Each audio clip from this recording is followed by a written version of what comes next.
बात है, एक गांव में एक ब्राह्मण दंपति रहते थे। उनकी कोई संतान नहीं थी।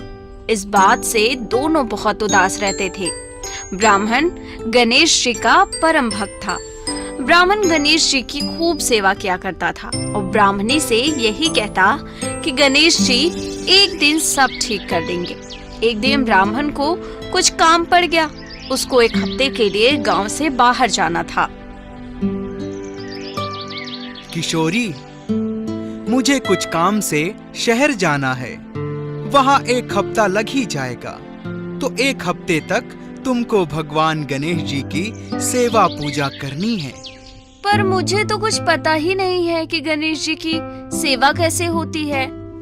तुम्हें कुछ नहीं करना, केवल गणेश जी की मूर्ति को स्नान कराना है, उन्हें दिया दिखाना है और उनको भोजन का भोग लगाना है और भोग लगाने के बाद ही तुमको भोजन करना है। समझ गई? हाँ हाँ, समझ गई। आप निश्चिंत होकर शहर जाइए। मैं गणेश जी की अच्छे से सेवा करूंगी। ठीक है, मैं चलता हूँ। अपना ध्यान रखना। इसके बाद ब्राह्मण वहाँ से चला जाता है। अगली सुबह ब्राह्मणी गणेश जी की मूर्ति को स्नान आदि कराकर भोजन के थाल सजाकर गणेश जी के आगे रख देती है। देखिए गणेश महाराज, आज मैं घर में अकेली हूँ और आज मुझे बहुत से काम भी हैं, तो मैंने आपके आगे भोजन रख दिया है। आप आकर भोग लगा लीजिए, तब तक अपना सारा काम पूरा कर लूंगी मैं। ब्राह्मणी के मन में ये छवि थी कि गणेश जी प्रकट होकर भोजन करेंगे, जैसे हम मनुष्य करते हैं। ब्राह्मणी अपने घर के कार्यों में लग जाती है। कार्य खत्म करने के बाद वो फिर से मूर्ति के पास आती है और देखती है कि भोजन की थाली वैसी की वैसी ही रखी है। अरे गणेश जी, क्या भोजन में कोई कमी है? आपने तो एक अन्न का दाना भी नहीं खाया। मेरी पूजा में कोई कमी रह गई थी क्या प्रभु? अगर ऐसा है तो बता दीजिए, लेकिन भोजन ग्रहण कर लीजिए। देखिए, यदि आप भोजन ग्रहण नहीं करेंगे तो मैं भी भोजन नहीं करूंगी। इसके बाद ब्राह्मणी जिद कर गणेश जी की मूर्ति के आगे बैठ जाती है। सुबह से शाम हो जाती है। ब्राह्मणी भूखी प्यासी गणेश जी की मूर्ति के आगे बैठी रहती है। ये मेरी भक्त बड़ी भोली है, मुझे इसे दर्शन देने होंगे, अन्यथा ये भूखी रह जाएगी।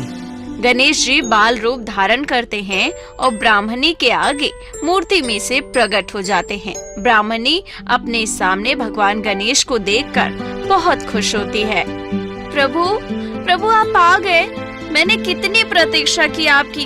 अब मैं आपको अपने हाथों से खिलाऊंगी। इसके बाद ब्राह्मणी भगवान गणेश को अपने हाथों से भोग खिलाती है। भगवान गणेश भी बालक की भांति ब्राह्मणी के हाथों से खाना खाते हैं। अब ये हर रोज का हो गया था। रोज ब्राह्मणी स्नान करके गणेश जी के लिए भोजन बनाया करती थी। गणेश जी बालक के रूप में आते थे और ब्राह्मणी अपने हाथों से उन्हें भोजन खिलाती। देखते देखते एक हफ्ते गुजर गए। ब्राह्मण शहर से घर वापस आ गया। किशोरी, मेरे ना रहने पर तुमने गणेश महाराज की सेवा अच्छे से की थी ना? हाँ हाँ, बहुत अच्छे से की थी। उन्हें तो मेरे हाथों से खाना खाना बहुत पसंद था। उन्हें मैं प्रतिदिन अपने हाथों से भोजन कराती थी और वो सारा भोजन खा जाते थे। ओहो किशोरी, तुम तो ऐसी बातें कर रही हो जैसे साक्षात गणेश महाराज तुम्हारे हाथों से ही खाना खाते थे। हाँ, यही बात है। गणेश महाराज मेरे हाथों से भोजन करते थे। अच्छा, अगर आपको विश्वास ना हो तो कल सुबह आप छिप कर देख लेना।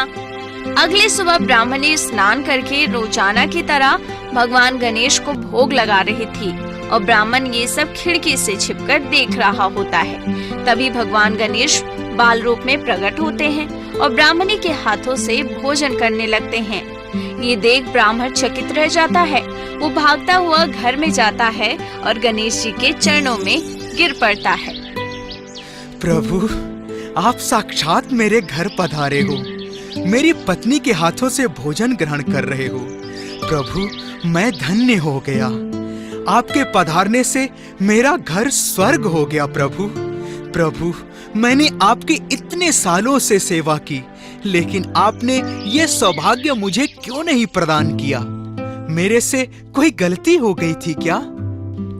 उठो रघुनंदन, तुमने मेरी सेवा बहुत की है, लेकिन कभी तुमने मुझे भावपूर्वक नहीं पुकारा। लेकिन ब्राह्मणी की भक्ति में भाव था, इसलिए मैंने ब्राह्मणी को दर्शन दिए। और तुम्हें भी।